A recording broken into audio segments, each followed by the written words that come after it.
Welcome to We Build Great Apartment Communities, the only show dedicated to the process and strategies for transforming apartment buildings to thriving communities. I am your host, John Brackett, and welcome to the show.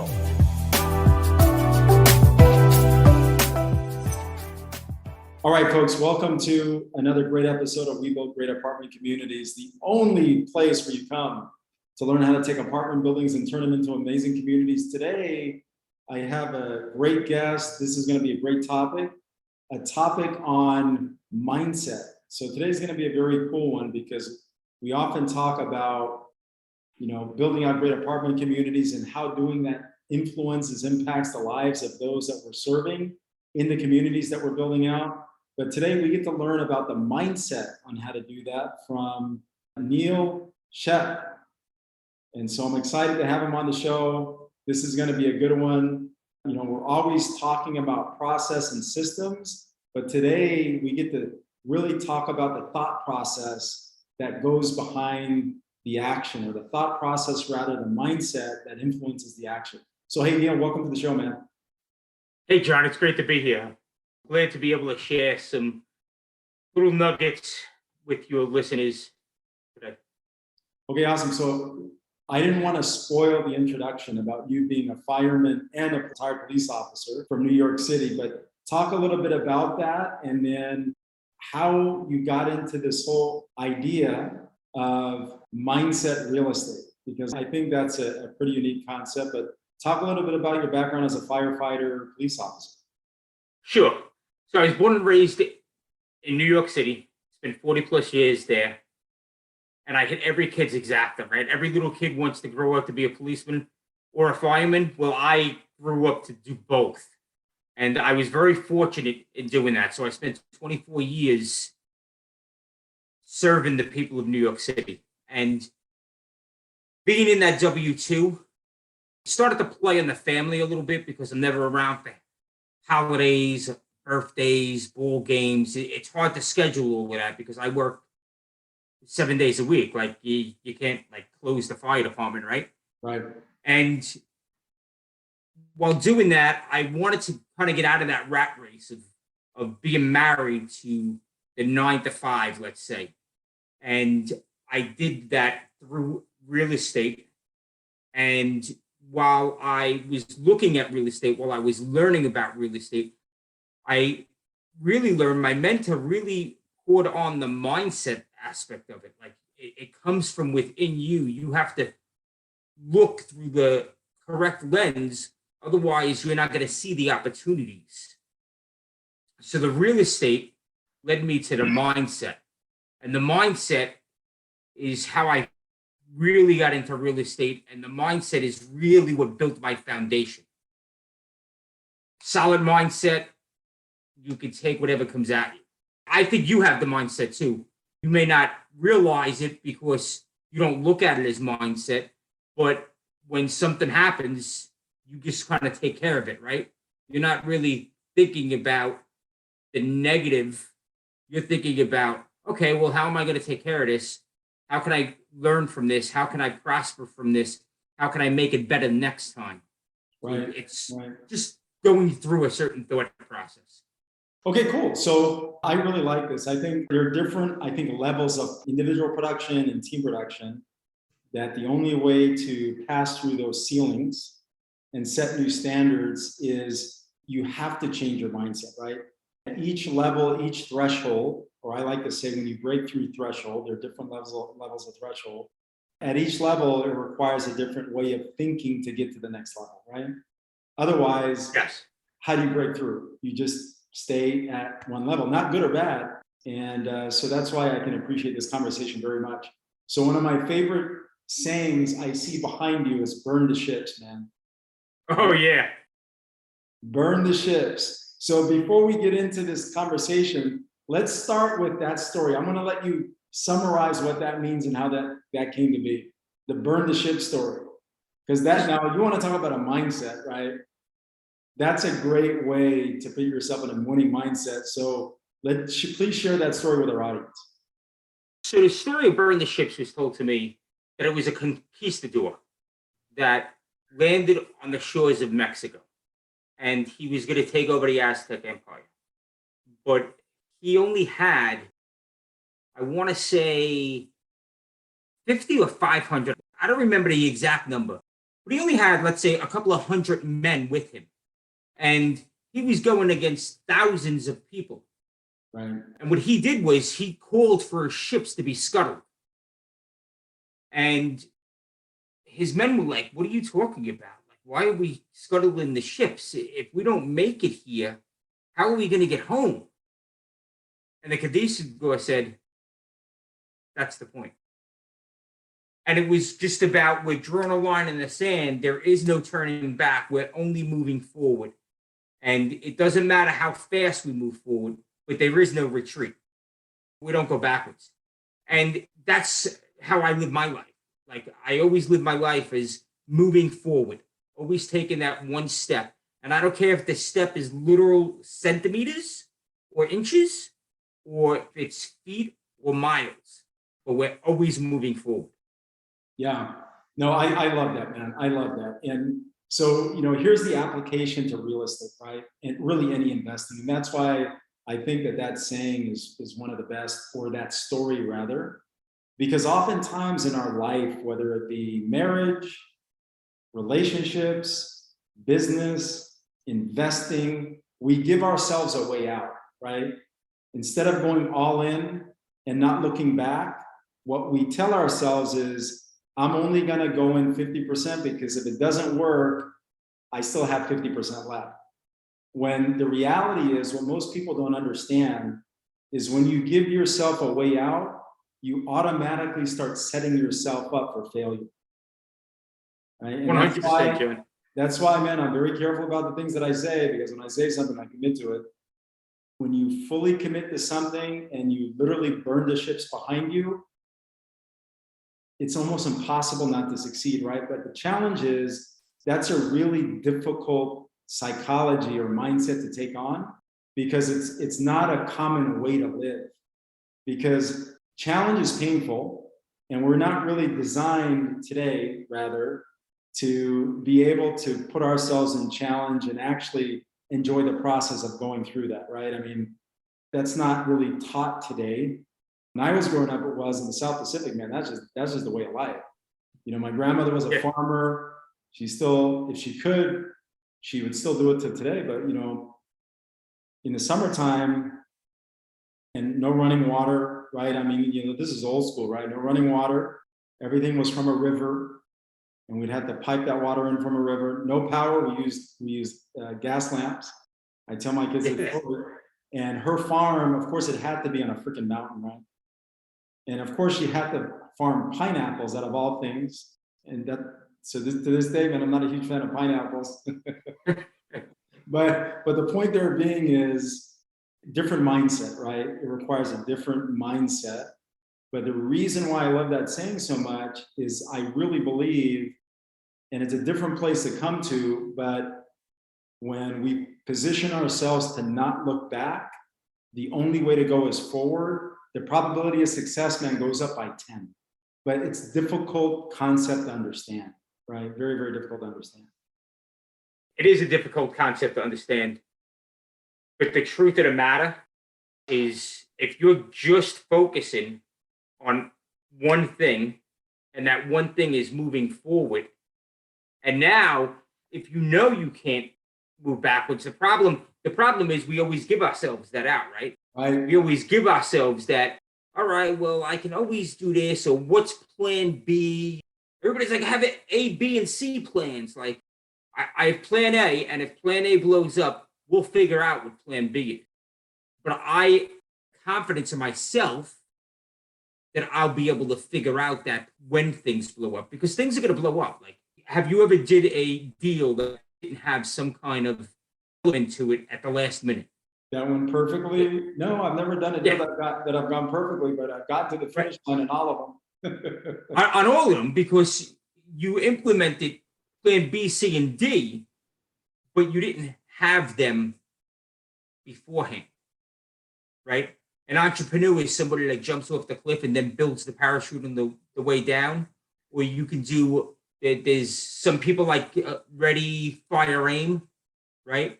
take action, and then we'll see how do I have to adjust, and then we'll adjust and pivot in how we have to. But don't be afraid of that failure. Don't be afraid of things not going perfectly. Okay, man. So share a story so that people can relate to this, right? Because stories are a great way to bring people into a conversation like this and make a concept like this that can be a little bit challenging for people to grasp, especially our audience, tangible. Mindset can sound like a bunch of birdies out there chirping around and flying around upstairs, right? Because it's just not one of those things where you wake up and say, hey, look, we're going to talk about mindset today. Unless you played sports for a very long period of time at a high level, very different. But other than that, not so much. So share a story, because you probably have thousands of them, either from your experiences as a firefighter, a police officer, or an investor, that you can make this whole concept of mindset tangible. So I'll share a story with you, John. And I want to start off with this. What story are you telling yourself? Think about that for a second. And what I mean by that is, I'll give you the example of one of the first multifamilies I purchased, right? I had money in a 401, and I had squirreled money away my whole life, put it in this 401 plan. And it comes the day where find a multifamily property. We're going to buy that multifamily property. There's another bid on that multifamily property from another buyer. And the seller comes to us and says, if you can do an all cash deal, it's yours. So now I'm at the point where I can do an all cash deal, but I have to liquidate that money in my retirement account. So do I liquidate it? Everybody says, no, you shouldn't liquidate it. What are you doing? You're going to lose that money. And it was a very fearful time. And I'm going against what everybody else is telling me, right? The quote unquote normal way of thinking, right? Put it into an IRA, let it sit there, you'll retire, you'll use that money later on. Let me tell you, we're going to do a refinance on that property. Not a refinance, but we're going to finance that property a year later. We're coming up in a year now. And we're going to finance that property. And I'm going to take out an extra $125,000. So I printed $125,000. Now, yeah, there's tax liabilities and everything else that you have to face, but I wouldn't have been in the game if I didn't take that leap. And I was able to take that leap because of looking through the paradigm of, I'm going to make this work. How can I make this work? What's going to happen? Right? I could have went out and raised the money, but then I wouldn't have had that quick enough close, right? The seller was looking for a 30-day close. So just looking through a different paradigm of, I'm buying a multifamily property. And in doing so, I'm not going to let this deal blow up, but I have to take a unconventional road to get there. Because how many people would just cash out their retirement plan and put it into real estate? That's a good example. I think the kind of the story there, the takeaway there is, oftentimes it takes a different way of thinking for us to move beyond what society is telling us, right? Because the traditional approach would be, or commentary rather, would be, hey, don't sell because you're right, you're going to face a 10% penalty, and then you're also going to have to now pay tax on that dollars as ordinary income. Well, probably wouldn't have made sense for you to do that if you didn't see that the upside was greater than the cost of the tax consequence associated with taking that money out early, right? Otherwise, you probably wouldn't. Yes. Yeah. So the benefit far exceeded the cost of doing that, but because you were thinking out of the ordinary and looking for solutions, you were able to see past what the typical thought process would have been, right? Because most people in the United States have been trained by Wall Street, and Wall Street's amazing, man. It's one of the most powerful money machines out there, right? I mean, have been trained. And of course, they're writing all these policies. The way that we look at money, has been a little bit designed. So anyways, the point there being is you were able to condition yourself to see beyond what's normal, and consequently, you created a big upside. So what's the story you're telling yourself? is really what it comes down to. That's how I started that segment off. And I will end it with the same question. What story was I telling myself? Was I telling myself the story of I'm going to lose my retirement money? I'm going to have tenants that are going to damage the property. Am I not going to be able to fulfill my value add plan on this? Right? I could have been telling myself that story, how I'm going to be destitute the rest of my life. Or I could pick the story of I know what I'm doing. I have my education. I've done this in the past.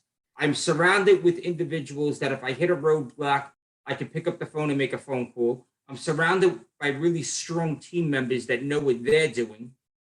So what story am I telling myself? Well, too often we tend to focus on the negative, right? You can get a 90 on an exam and beat yourself up because you got one or two questions wrong. Like, why do we always do that? All right, so I'm gonna challenge you with something, okay? So it's really easy to think positive and to tell yourself a positive story before you take down a property and you have no problems. What is the story you tell yourself, okay, when the freaking ships are burning behind you? Not because the captain burned them, but because the freaking enemy lit them all on fire, threw gas on them, and they're like, I am coming for you, man. What is the story that you tell yourself? Meaning you got a property that is blowing up left and right. You focus on the future. Plans not being executed upon. CapEx budget is light. Running out of money like crazy. Okay, you're up against some deadlines that you didn't expect because everything is just not working out as planned. So what is the story then you tell yourself, right? When your back is behind, okay, ships that are burning and you didn't light them on fire, the enemy did. That's a great question. So right now I'm standing on 1,000-foot cliff and I'm right at the edge. And it's 1,000 feet down, and I have all of these guys with spears coming right at me. So what story am I telling myself now? It depends on how strong of an individual you are, right?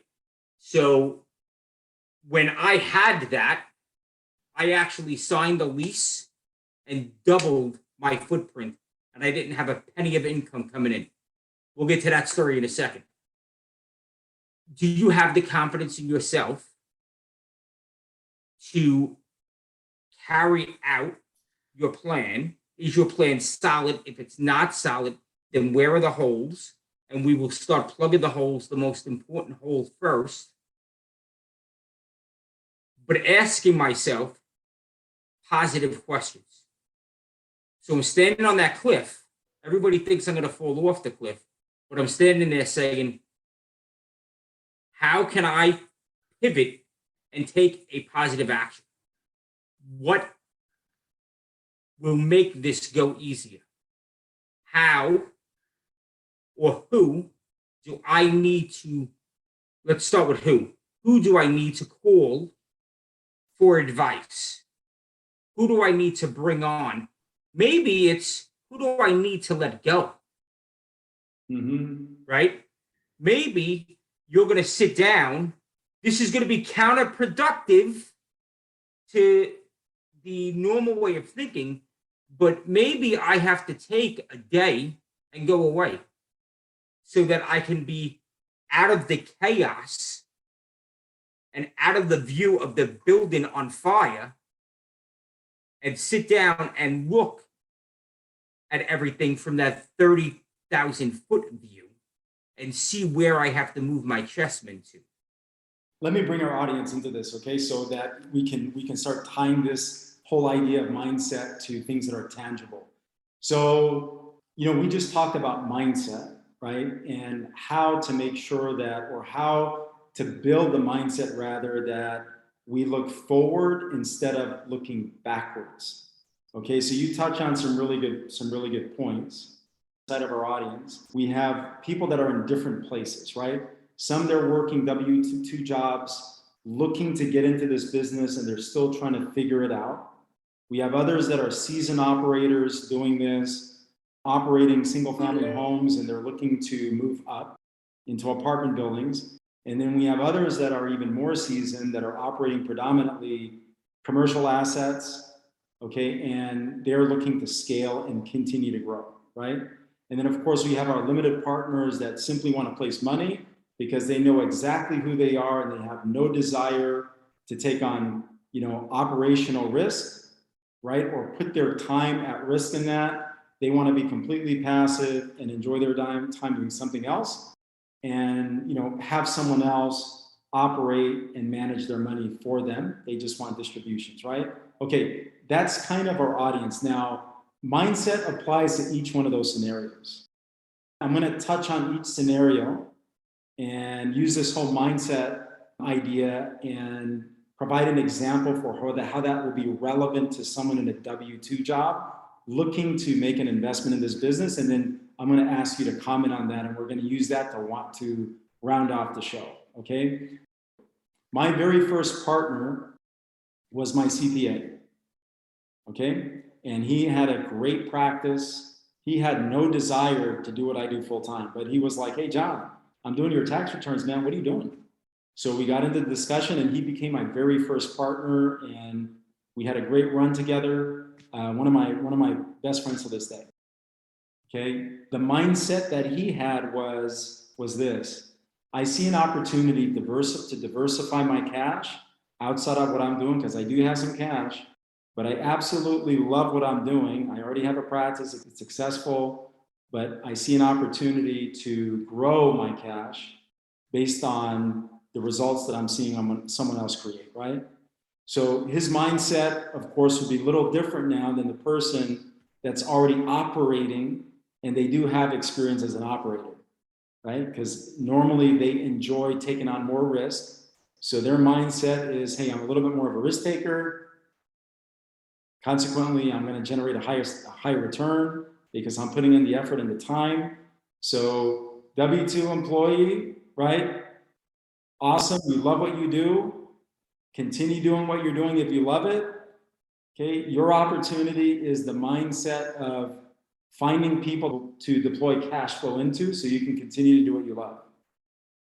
Okay. Seasoned operator, the mindset is really to scale and look for bigger opportunities. And a lot of what we're discussing right now, Neil, even though we'll apply to everybody that we just discussed, the seasoned operator, what mindset do you think they're taking on, or in your experiences, because you would fall into this category likely, how would the mindset of a seasoned operator differ from a W-2 employee in this world today, in the world of investing in apartment buildings or commercial real estate for that matter?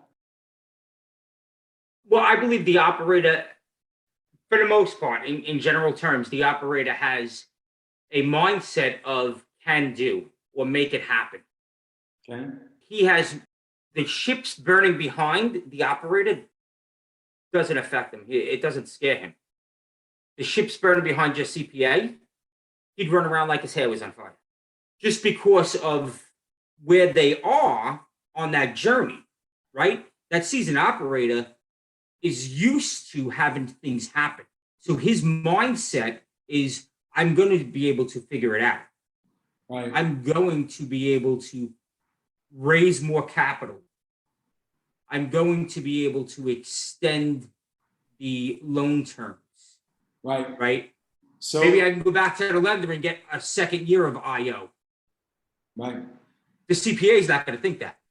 Here's something that I think a lot of people don't understand, but this is a great way to help bring that point home, right? To make it tangible. And that is when investors come to me and they invest in my projects, and they come to you and they invest in your projects, and they already have a full-time job or they have no desire to be an operator, or they don't have the skill for that matter, right? Ultimately, they're placing their money with you and I is for a couple of reasons. One is we have deal flow. Okay, two is we have the skill to navigate through the burning ships, right? We have the skill to navigate through the burning ships. And because of that, we charge a fee for that, right? I mean, making money isn't free, and smart investors, whether they're passive or active, they understand that if you want to make money, you have to find people that are really good at that, and they're just not cheap. Because they're the ones putting out the burning ships, the flames from the burning ships, or they just go through them and find and create a new opportunity altogether, right? And Yes. I can tell you that that stuff is not easy. A lot of people that I know make it look easy, but they're navigating, man, through 20, 30-foot flames to create a desired outcome, which is the projections that they're providing their investors with, and they hit those projections, 9 times out of 10. And when they don't, they're off by a small margin. So I love this topic, man. Mindset. I think it's a really unique topic because it applies to everybody. We just don't think about real estate in terms of mindset, right? We think about real estate in terms of return on cash, but a lot of people don't realize that it takes a mindset and a skill set to be able to execute on a plan to produce those returns. Yes. Everybody thinks of real estate as just dollars. Right. The operators need a certain level of mindset so that they can consistently push forward. Of course. You're going to get beat up, right? Like a tree's going to fall on your building, a tornado's going to come through, a flood's going to come through. Something's going to happen. It's part of life. It's part of the business. Like things are going to happen. So you can tell yourself the story of, I don't want that. I don't want to have to deal with that. I'm not smart enough to deal with that. I can't deal with that. Or you could tell yourself the story of, I can figure this out. I'm going to put myself in proximity of individuals that have been there and done that so that I can lean on them when I find myself hitting roadblocks. You could tell yourself the story of, I'm going to go out and I'm going to learn what financing is. And the bottom line, really, especially in real estate, is you can only learn so much, and then you got to jump into the pool, right? Like I could tell you how to swim. I could show you how to swim. I can demonstrate everything. But until you jump into the pool and you learn the balance of swimming, you're not going to have the whole picture. Yeah. So Well, awesome, man. You got to jump at some point in time. I really appreciate you being on. We're approaching the end of our show, but I think this was a very unique conversation. I love how you have the mindset sayings behind you. Most of them I'm very familiar with, or I've seen a couple times. But Burn the Ships, I absolutely love that one. That's one of my all-time favorites because Yes. I think that one will take you to places that you otherwise wouldn't be able to go if you just leave everything behind you. So I'm going to tell you a really quick story. I'm here on site. I just hired up a new property manager. She's an employee of our property management company, sharp lady. And we were getting into this discussion. We're doing some training, right? And we were making jokes about just about some of the things that we're having to work through right now. Well, I think it was about 2-3 years ago. I had an on-site person that I hired for another project, and we got into the same conversation. And I actually told the story of Burn the Ships. And the reason why I did that, I had to do that, is because she would not let go of how she was trained before. Okay, and I told her, I said, look, I get the fact that you're coming from this environment and you're managing properties that are much bigger than this one, but the way that you have been trained is only allowing you to be so good. So I said, have you ever heard the story of Burn the Ships? She looked at me and she goes, I have no idea what that is. So I told her that story, right? Because she was in between two ways of thinking, and I couldn't make her as good as I thought I could if she held on to an old way of thinking, because I had to turn her into a marketer, man. And she was not a marketer. She had really good skills, but I needed her to be a marketer, a salesperson, a closer, right? For us to be able to bring in the target tenant base that we were targeting, okay? And to elevate our standards in the community. Okay, that's a leadership issue. And it was gonna take me 3 times as long to train her and develop her if she didn't let go and burn the ships or let go of the philosophy that she had before I hired her on. And when I look at that, and after I told that story, and literally I'm telling her what I'm telling you now, she finally said, hey, I get it. She let go, man, and we just crushed it. That was one of our best performing communities. And it was all sales and marketing driven. And it made a huge difference. But it all started with her looking through a different paradigm. I had to. And But Doing back to the the foundation. challenge is she couldn't let go of that mindset, right? Or that paradigm and see something new because it was comfortable. So I had to help Yes. her let go of that so I can train her differently to do things that were bigger and better. Hey man, we're approaching the end of our show. This has been a great conversation, a little bit unique, right? In the sense that we didn't really talk about strategy and tactics or process and strategy rather, but we talked about the mindset required to execute on the process and the strategy to create average results, right? So man, I want to thank you for being on the show, Neil. You've been a great guest. Neil, what is the one question that you have of me that you think can add some value to our audience?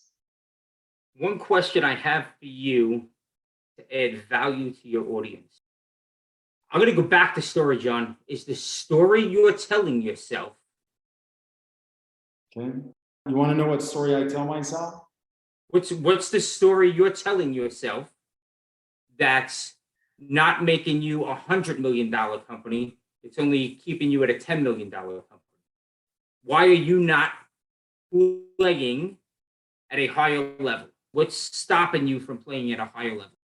Well, I'm already thinking beyond 100 million, man. So you're going to have to ask the story differently or the question differently. But I think the question for me is it's beyond that, right? It's okay, well, what's required of me to be able to operate beyond $100 million, right? That's really the Yes. question, okay? And I think that the reality, man, for me, it's about getting clear on what I want and what's important to me. Okay. Now, for me, this year from January to March has been really all about people and transitioning from an individual producer to a team producer, because I can go out there and put deals together all day long. But that's not going to get me beyond 100 million. It's just not, right? Because I'm required to get to that place to be able to produce and influence team production. Okay. That's Yes. where the mindset has shifted. It's influencing team production at a higher level to be able to move beyond different thresholds. So for me, the story that I tell myself now is really more of a question daily is what do I need to do to create greater outcomes or greater output with my team? The lens that I look through today, but my stories revolve around that in business at least. So there's a very key strategy that you just implemented right there. You asked, what do I need to do? Right? So you're already looking for the pieces that you need to put into place where other people, right? I would say 100 million to them and they'd be like, I can't do 100 million. The biggest deal I've done is 3 million 25 unit complex and let's talk to the people that are in a duplex, right? Or that W2 that is trying to get into a duplex. What are the pieces? What's the next step you need to take in order to get a little bit closer to that? Is it education? Yeah. Is it partner? Is it money?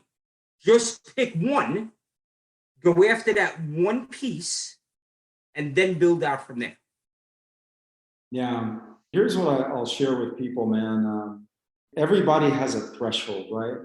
Everybody has a threshold for pain, for stress, for managing money. Everybody has a threshold.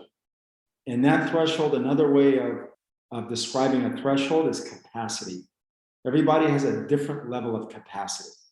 Okay? Example, if I stepped into some of the issues that you were dealing with as a firefighter, I would probably die in the first 10 minutes. Okay? But your capacity was so high because you've dealt with all these issues. Okay, you could probably go into burning buildings for 45, man, and be good. Okay, and go beyond that because you have the skill to be able to do that from years and years of training. Your capacity, very, very, very high. So the things that you're asking of me, it really comes down to capacity, right? But you have to be willing to build your capacity to do things that are bigger. So in other words, you have to become a bigger person. That's just a reality. That's the shift. I don't care what people say. People can talk all these stories about going and taking boot camps and training and all this other stuff. And sure, you can get lucky and close a deal and bring in a bunch of people to support you. But if you have not built your capacity yet to be able to take on that big project, you're going to fail, man. You're going to fail because you don't have the capacity yet. Now, there are things that you can do to create that along the way, but operating great business and being a very good business person and operating successful businesses is not always about understanding the entire operation all the time, as much as it is about, having the capacity to understand those things, to deal with things when they pop up, right? Having the capacity to manage people, having the capacity to deal with challenge, and having the capacity to find opportunity, and then having the capacity to deal with all of those things at the same time and still go home to your wife and kids and be good and be normal, right? That's a capacity issue. But it's difficult to get to that place and understand that when you are not dealing with a lot of things along the way to expand your capacity. Most people are really good at two things, right? Usually most people are really, really phenomenal at one or two things. For example, work and maybe like working out, okay? That's really, really common, okay? Or two things in a business, which is usually sales when you're first starting out, and maybe what would be another, sales, and maybe like some online marketing, because you're forced to do that when you're first building out almost any enterprise. You have to bring revenue coming in, right? You have to have revenue coming in. Yes. Okay, but again, that's two things, right? And so the idea is, when you want to scale, you have to build capacity in multiple areas to be able to have the decision-making ability, okay, to move those things forward at a much faster rate, okay? Because now you're not only delegating, but you're delegating to multiple people, and you're making multiple decisions at just different levels, right? So, anyways, that's my commentary. It's just putting the pieces in place. It's being open to knowing that I only have the capacity in the financing segment, or in the asset management segment, or in finding the deals, right? I only have a certain amount of capacity that I bring to the table. My capacity isn't in the maintenance section of real estate, right? It's not in the turn, but I can see and set up the plan, and I can implement that plan. But for me to swing a hammer, that's not happening, because I don't have that capacity. Yeah, but you also have the capacity, you have to have the capacity or build it to be able to manage the people that you're hiring in. Yes. To operate, right? To operate those divisions or those businesses. The bigger you become, right, that translates into the higher I go in the hierarchy. That translates into, okay, I need now to become more of a people person, because I'm managing individuals and I'm managing 5 different personality types. Yeah, I have to be able to communicate with all of them. That's really what it is. It's you have to become a better communicator, when you're scaling, right? Because yes. Now a better communicator and a leader. It's really a leadership skill first. You have to become a better leader. And then, of course, one of the skills through which that happens is communication. And there are different components of communication, man. But anyways, the point there being is, communication is an extraordinarily valuable skill, man, when you start managing people. Otherwise, it just insanely valuable. Things don't happen. Well, hey, man, I really appreciate having you on, Neil. This has been a great conversation. I want to wish you continued success, and just keep going after it, man. Burn the ships behind you, Neil. Burn the ships every single day. All right, man. Take care. Okay. Thanks for being on the show. All right, John. Good to see you. All right. Thanks, man.